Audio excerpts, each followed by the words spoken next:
Welcome to the deep dive.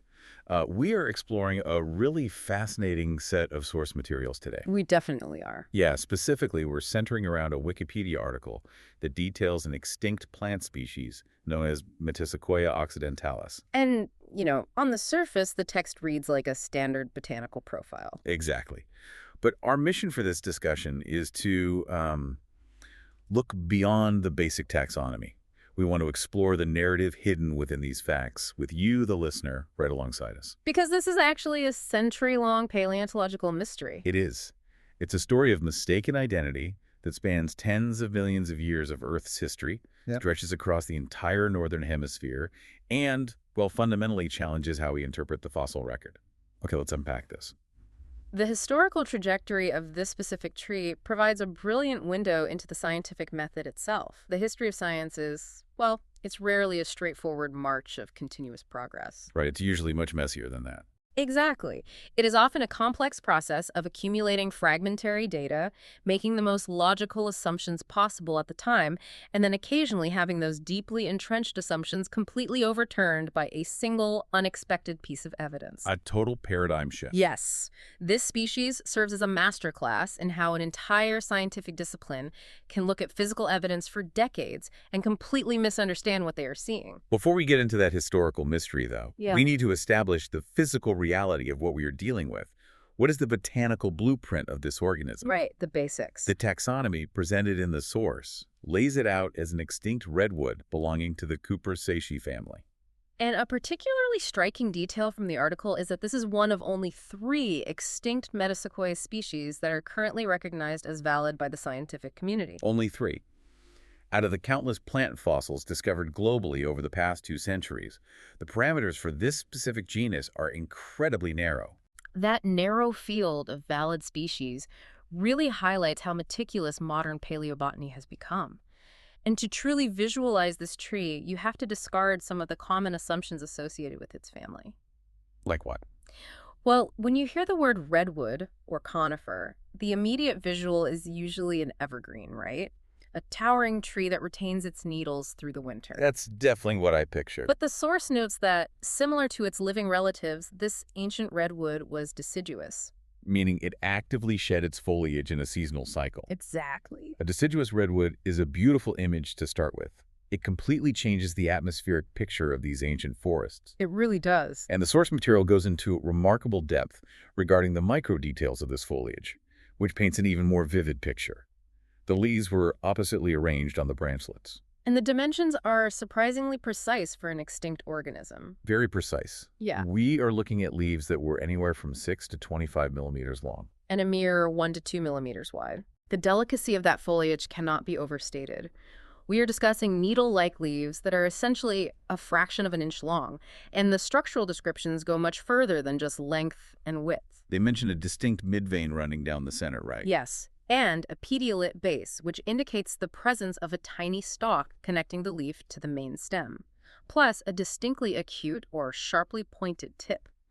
The fact that researchers can identify the specific basal attachment and tip morphology of a leaf that fell from a tree millions of years ago speaks to the extraordinary conditions under which these specimens were preserved. The preservation of the reproductive anatomy is equally staggering.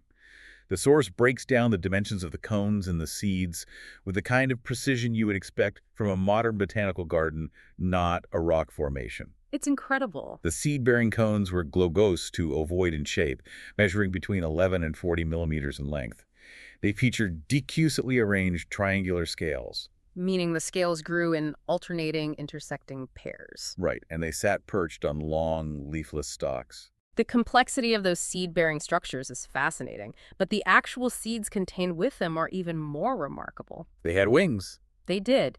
The text notes that the seeds possessed 2 wings and measured up to 5 millimeters long. These wings were an evolutionary mechanism for wind dispersal, allowing the tree to propagate across vast distances. And if a 5-millimeter wing seed seems small, the pollen-bearing cones were truly microscopic. They are described as being only 1 to 5 millimeters long, oppositely arranged on specialized stalks. Think about the fragility of a 1-millimeter pollen cone. I want you to imagine holding something that tiny and delicate in the palm of your hand today. A strong gust of wind would carry it away entirely. Weasley. Yet these microscopic, highly fragile structures manage to settle into mud or silt, avoid decomposition, survive the immense heat and pressure of geological compaction, and remain perfectly intact for paleontologists to study millions of years later. The mechanics of that preservation require incredibly specific depositional environments. You need a setting where the plant material falls into stagnant, oxygen-poor water that prevents bacterial decay, followed by a steady, gentle accumulation of fine sediment. So the fossils themselves are a record of the environment. Exactly.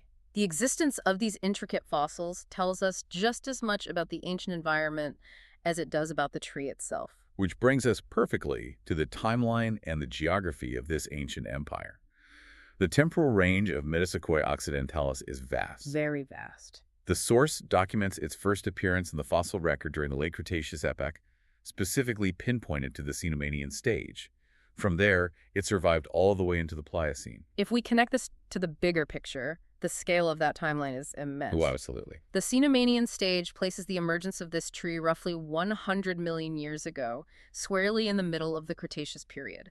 This tree was establishing its roots while a massive diversity of dinosaur species dominated the terrestrial landscape. And it outlived them. It did. It survived the Cretaceous-Paleogene extinction event, the asteroid impact that wiped out the non-avian dinosaurs, and continued to thrive through the Paleogene and Neogene periods, only fading out during the Pliocene, which ended a mere 2.5 million years ago. That's a serious run. We are looking at a species that maintained a successful biological design through tens of millions of years of radical global climate shifts and tectonic rearrangements. Its geographic footprint across that massive span of time is equally staggering.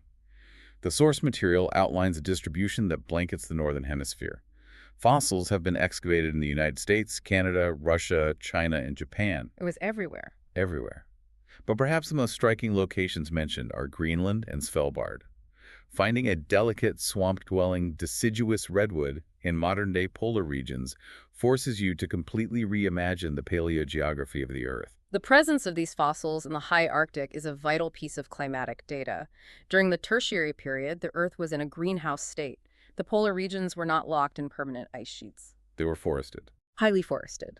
Metasequoia occidentalis was a dominant canopy tree in extensive lowland and swampy forests that stretched across the circum-Pacific and polar latitudes. And it wasn't alone up there. No, the source notes it frequently co-occurred with another ancient plant called Glyptostrobus europaeus. Together, they formed the foundational architecture of lush, humid swamp ecosystems at the top of the world. Trying to visualize a humid, densely forested Svalbard is a difficult mental exercise. However, the geographic data in the source also presents a very curious anomaly. My favorite part of the data. I know you love this part. Despite this species maintaining a ubiquitous presence across North America, Asia, and the high Arctic, Metasequoia appears to have been incredibly rare, or possibly entirely absent, throughout much of Europe. The European blind spot is one of the most compelling mysteries in the data. You have a highly adaptable, genetically durable species that successfully colonized massive swaths of the northern hemisphere. Right, it navigated the climatic demands of both the high Arctic and the temperate mid-latitudes. Yet there is a gaping hole in the European fossil record. This prompts several intense ecological questions. Were the specific hydrological conditions of European basins unsuitable? Or was there a physical block? Exactly. Was there a formidable paleogeographic barrier, an ancient sea or a mountain range that prevented dispersal? Or was it simply outcompeted by deeply entrenched native European flora? It's a stark reminder that even a globally dominant species has ecological limits, even if those boundaries are invisible to us millions of years later. Absolutely. Here's where it gets really interesting. We have established the vast timeline and the geographical dominance of this tree. Now we need to look at the century-long case of mistaken identity that forms the core of our deep dive. The great taxonomic mix-up. The narrative begins in the year 1863. A scientist named John Strong Newberry is examining fossils extracted from the Chuckanut Formation. Specifically around the Birch Bay area of Washington state. Right. These fossils date back to the late Paleocene and Middle Eocene epochs. Newberry studies these incredibly detailed leaf impressions and becomes the first person to formally describe the species in the scientific literature. And the act of formally describing a new species is a foundational moment in taxonomy. But Newberry makes a crucial interpretation that steers paleobotany down the wrong path for nearly a century. A completely understandable mistake at the time. Sure. He examines the deciduous nature of the fossils, notes their apparent association with swampy depositional environments, and names the species Taxodium occidentale. He effectively classifies the ancient plant as a bald cypress. Looking at the logic from the perspective of 1863, the classification makes a certain amount of sense. Modern bald cypresses are also deciduous conifers, and they thrive in similar swampy, lowland ecosystems. Newberry was utilizing the closest living analog available to him. The problem wasn't necessarily his initial deduction. It was the precedent that his classification established for the scientific community. The precedent created a massive taxonomic bottleneck. From the late 19th century through the first half of the 20th century, paleobotanists continued to uncover similar fossils across North America and Asia. But because Newberry's classification was the established baseline, researchers continuously forced these new discoveries into incorrect generic categories. Whenever they found these oppositely arranged leaves or specific cone structures, they assumed it had to be either sequoia, The genus of modern evergreen redwoods. right, or taxodium, the bald cypresses. For nearly 90 years, paleontologists were literally pulling the physical evidence out of the ground, placing it into museum drawers, and applying the wrong labels. They had the hard data in their hands, but they were viewing it through a flawed conceptual framework. The data was being actively manipulated to fit existing assumptions, rather than the assumptions being altered to fit the new data. The resolution to this massive error finally arrives in the 1940s, and it doesn't come from a new fossil discovery. What's fascinating here is the key to solving this deep-time paleontological puzzle was found in a living, breathing forest. In China. Yes.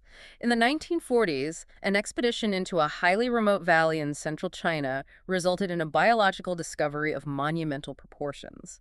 Scientists encountered a living species of tree that was entirely unknown to modern botany. And it was subsequently named Metasequoia glyptostroboides. The scientific community was suddenly faced with a towering, living organism from a genus that no one even knew existed. The discovery of Metasequoia glyptostroboides acted as a biological Rosetta Stone.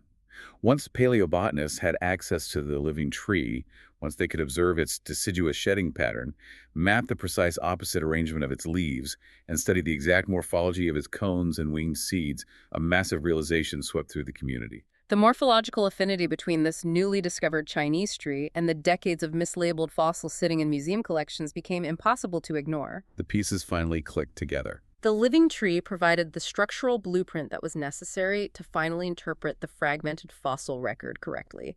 This realization prompted a massive, systematic reevaluation of historic collections. The source highlights the pivotal role of Ralph Works Cheney in 1951. Cheney undertook the arduous task of reviewing the fossils originally discovered in Western North America. Armed with the new comparative data from the living Chinese tree, he officially revised the taxonomy. He reassigned the ancient Washington fossils to the genus Metasequoia under the name M. occidentalis. The century-long error initiated by Newberry was formally corrected. Cheney's reclassification resolved the taxonomic confusion, but the source material highlights an even more profound detail regarding this comparison. This is the part that blows my mind. When researchers placed the ancient fossils of M. occidentalis side by side with samples from the newly discovered living M. glyptostroboides, they found something astonishing. With only a few minor exceptions noted in the scientific literature, the majority of the documented fossils were considered morphologically indistinguishable from the living tree. The concept of an organism remaining indistinguishable over that scale of time is difficult to fully comprehend. You're talking about comparing a fossilized leaf impression from the Chuckanut Formation, an impression created during the Paleocene or Eocene epochs tens of millions of years ago, with a fresh cutting taken from a living tree in 20th century China. And finding no significant structural divergence. The leaf architecture, the cone dimensions, the reproductive strategies, all of it remained essentially static. It is a stunning example of what biologists call evolutionary stasis. The fundamental design of this tree was so exquisitely adapted to its specific ecological niche that it experienced virtually no evolutionary pressure to change its physical form. It didn't need to. While mammalian lineages were radically evolving, while continents were shifting and ocean currents were altering global temperatures, this tree simply continued to execute a biological strategy that worked perfectly from the age of the dinosaurs all the way to the modern era. The stability of that genetic blueprint is a testament to the efficiency of natural selection. Once an optimal morphological solution is reached for a specific set of environmental parameters, change becomes unnecessary and often detrimental. The tree simply migrated across the globe. It tracked its preferred climate zones as the Earth's temperatures fluctuated, maintaining its ancient design in a changing world. So what does this all mean? We began this deep dive discussing an incredibly precise set of botanical measurements, millimeter-sized pollen cones, and acute leaf tips. We tracked those features through an ancient, swampy greenhouse Earth from the forests of Svalbard during the late Cretaceous to the shifting climates of the Pliocene. We examined how a logical assumption in 1863 Washington state created a 90-year blind spot in the scientific community. And how a miraculous discovery in a remote 1940s Chinese valley finally brought the entire picture into focus. For anyone listening who is interested in how we construct our understanding of the world, this narrative is a masterclass in critical thinking and the limitations of perception. It demonstrates with absolute clarity that possessing the physical data is not enough. You have to interpret it, correct? Right. The paleontological community had the fossilized leaves and cones sitting in their archives for nearly a century. They possessed the literal physical truth of the past. But without the proper context, without the living tree to provide the necessary conceptual framework, they were unable to see the pattern that was sitting right in front of them. It reinforces a critical scientific philosophy. Our current knowledge base is always provisional. We must rigorously question established classifications and remain open to the reality that new data can fundamentally rewrite everything we thought we understood. Without the discovery of that living forest in China, the fossils of Metasequoia occidentalis would likely still be languishing in museum drawers, incorrectly cataloged as ordinary bald cypresses. This raises an important question. It fundamentally alters how you view the concept of extinction and discovery. I want to leave you with one final thought to process today. Consider the timeline of the 1940s. The world was mapped, aviation was connecting continents, and industrialization was at its peak. We thought we knew the globe. Yet, an entire genus of tree, essentially indistinguishable from fossils dating back to the Cretaceous period, managed to hide in plain sight in a remote valley, completely unknown to global science. It's incredible. If an organism of that size and significance could evade detection for that long, it forces you to wonder, what other ancient, supposedly extinct biological designs from the deep fossil record are currently hiding in plain sight? Whether tucked away in an unexplored high-altitude valley or dwelling in the abyssal plains of the deep ocean, there may be other living Rosetta Stones just waiting for us to finally notice them. Thank you for joining us on this deep dive, and we will catch you next time.